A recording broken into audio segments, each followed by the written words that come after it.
Thank you for joining the U.S. Army Corps of Engineers Northwestern Division for today's Missouri River Basin Water Management Call and Webinar. Those invited to attend include congressional representatives, tribal, state, and local government officials, to include emergency managers, local levee sponsors, and the media. We invite over 900 participants for this call each month.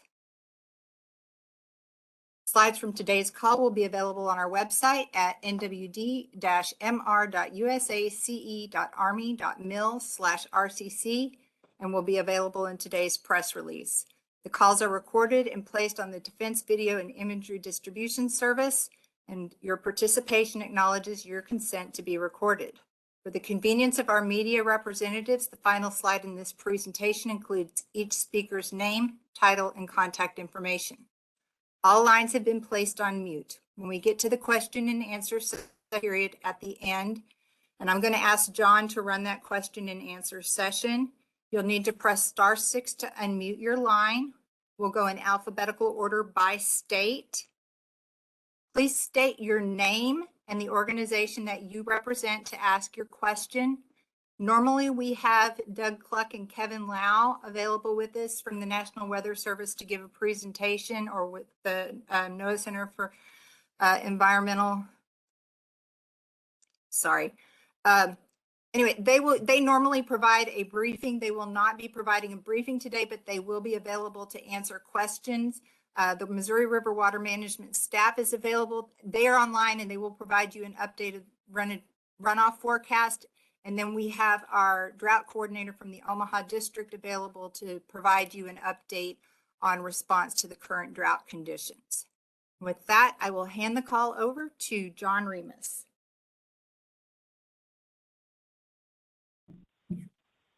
Thank you, Arlene.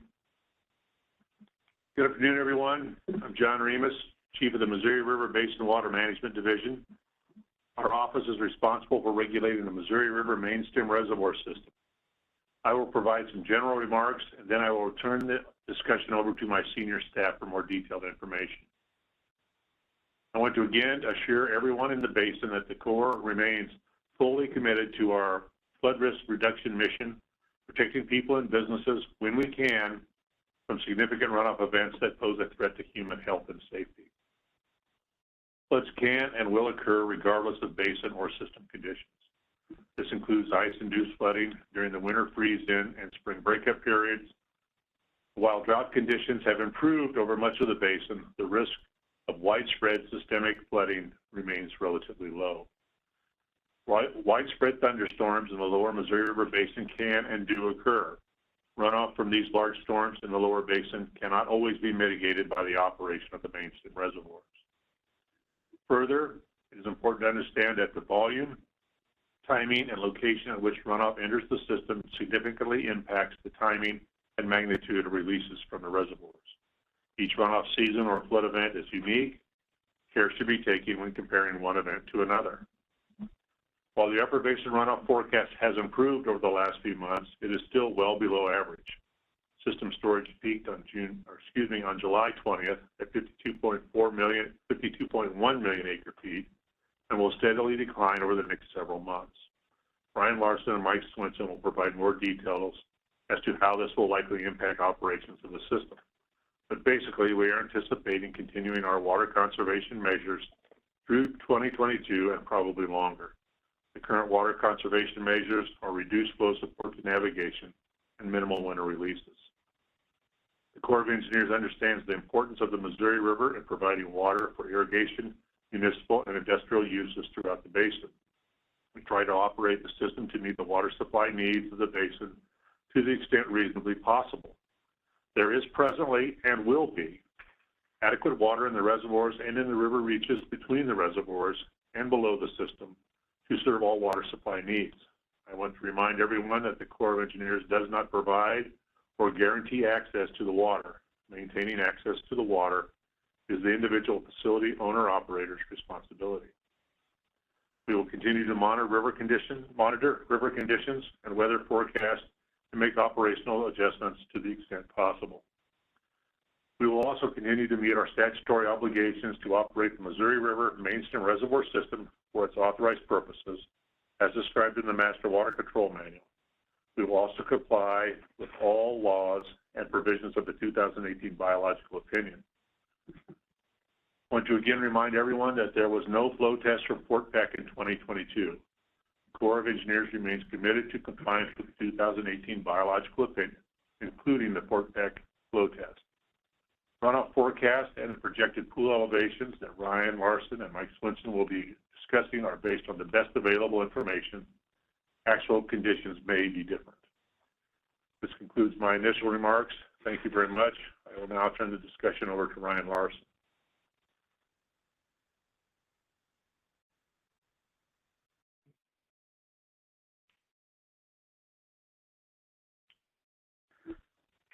On slide 3, the 2022 calendar year runoff forecast, which is highlighted in red, was slightly increased to 20.6 million acre-feet, or 80% of average for the upper Missouri River Basin above Sioux City, Iowa.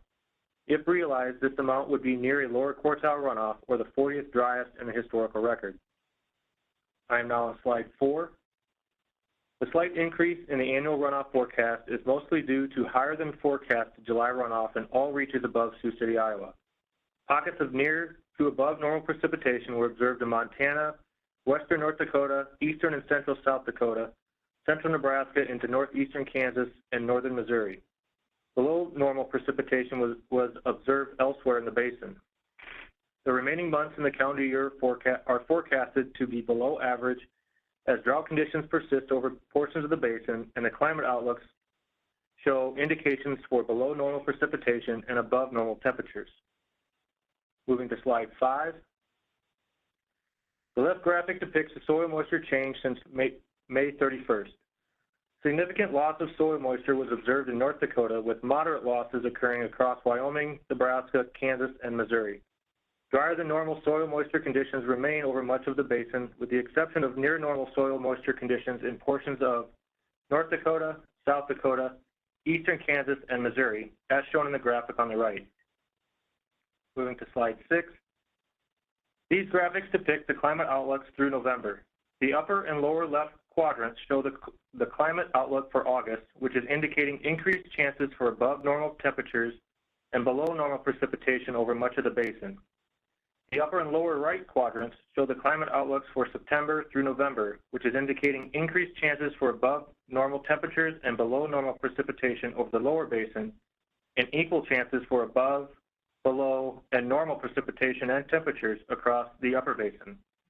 In summary, the 2022 calendar year runoff forecast is 20.6 million acre-feet, or 80% of average. I will now turn it over to Mike. Okay, thanks, Ryan. Gavin's Point releases averaged 22,600 CFS in July. Releases are currently 25,000 CFS.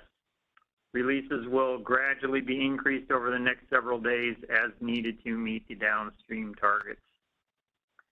Next slide. Slide 8 shows the system storage is currently at 51.7 million acre-feet, 4.4 million acre-feet below the base of the annual flood control zone. System storage peaked on July 20th at 52.1 million acre-feet. With respect to the monthly simulations or the monthly studies, the basic simulation uses the runoff that Ryan just discussed. Due to the amount of variability in precipitation and other hydrologic factors that can occur over the next several months, we also develop an upper and lower runoff that are then used in the upper and lower basic simulations. These simulations provide a range of reservoir elevations and releases that may be expected under the different runoff scenarios. The discussion to follow will focus on the basic or most likely runoff forecast. Information on the other runoff simulations is posted on our webpage. So moving on to slide 9 and looking at the upper 3 reservoirs, Fort Peck and Oahe are currently 11.9 and 9.2 feet below the base of their respective flood control zones. Garrison is 0.3 feet above the base of the flood control pool. Fort Peck Reservoir is currently at elevation 22.1. As shown on the basic forecast, Fort Peck Reservoir is expected to continue to decline through August.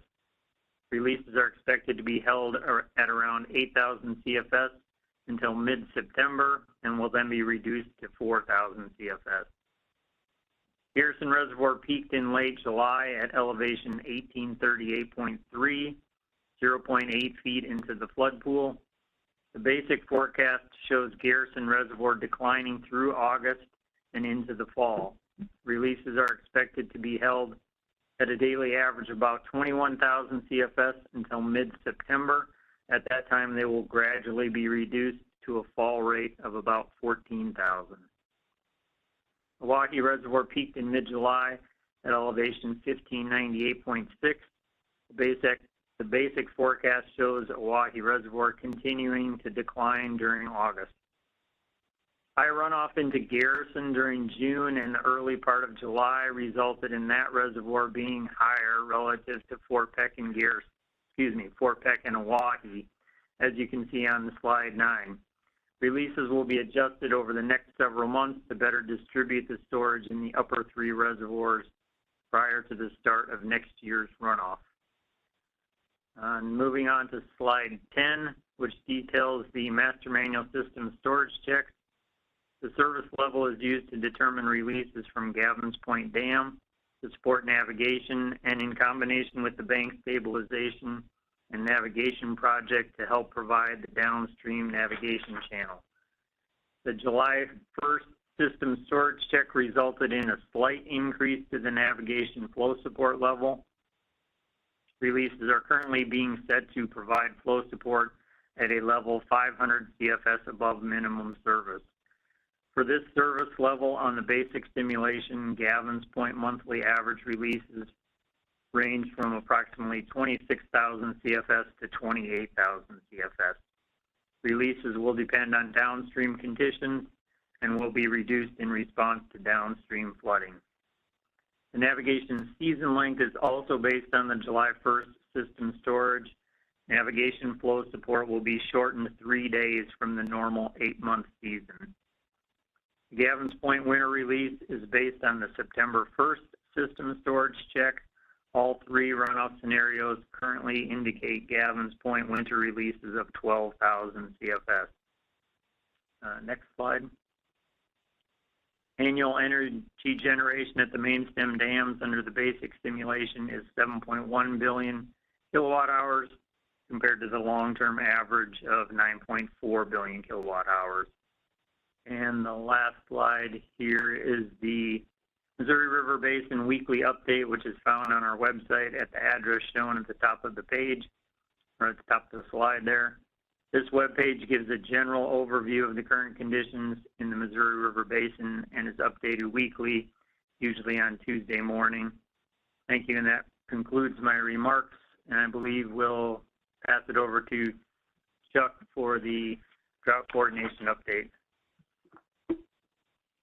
Okay, thanks, Mike. Just wanted to double check that you're able to hear me. Over. Can you hear you? Okay, perfect.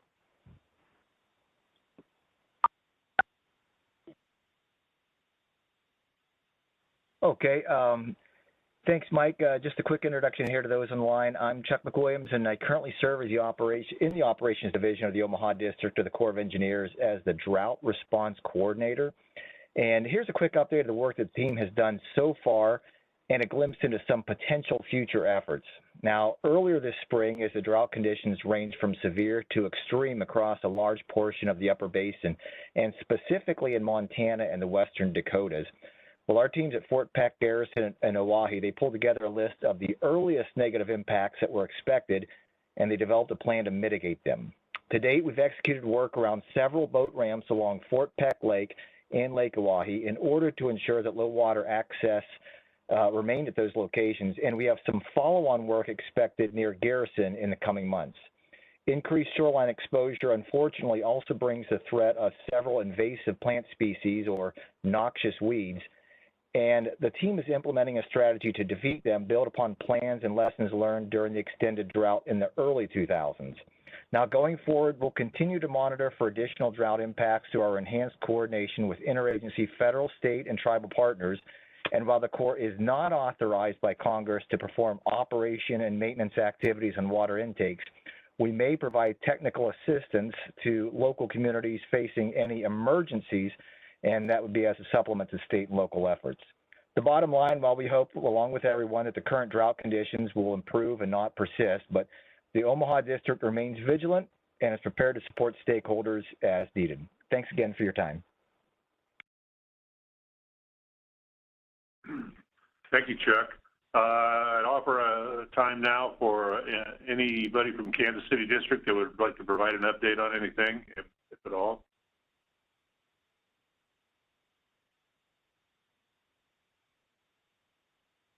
Hearing nothing, we will begin the question and answer session here. As Eileen said at the beginning, we're going to go by state, alphabetically by state. And again, you may be double muted, so you'll need to hit *6 as well as unmute your computer if that is the case. So we'll start with the state of Iowa. Any questions from anybody at the state of Iowa?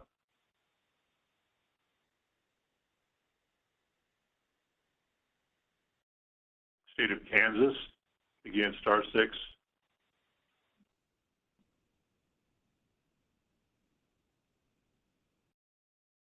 State of Missouri, anyone? Yes, it's Mark Slavitt with KRCG out of Jefferson City, Missouri. Yes, Can Mark. you hear me? Yes, I can. All right. Well, good afternoon. My question for you is maybe you could just sum up the situation with the 3-year drought. Are we still in a 3-year drought as far as the Missouri River Basin is concerned? As Ryan said, a considerable amount of the basin is still in drought, even though conditions have improved, particularly improvements in North Dakota and in parts of Montana and Wyoming. However, the drought outlook is for actually drought expanding in the lower basin. So we are still in a drought, and we are still in water conservation mode in our reservoir operations based on the amount of water we have in storage today and the amount of water we're anticipating in the next several months. Great. Thank you so much. Anyone else from Missouri, please?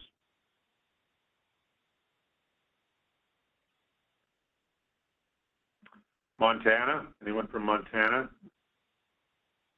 Again, *6 to come off mute.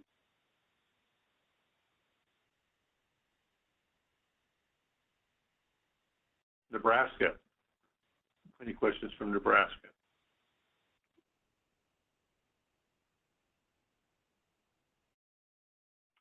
North Dakota.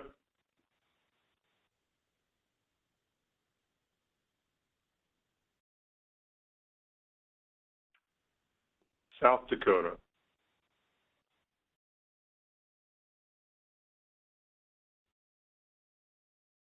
Wyoming.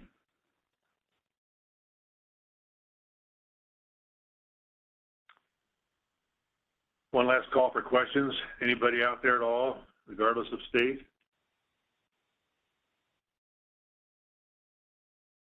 Hearing nothing. I'd like to remind everybody that our next call will be September 8th. After that call, we will have, we'll have our September 1st storage check in hand, so we'll know more about what our winter releases will be. With that, we're going to adjourn. Thank you very much for attending today. Oh, excuse me. We have on the last slide here the contact information for all the folks that were that talked today and some that didn't. So with that, we'll adjourn. Thank you very much.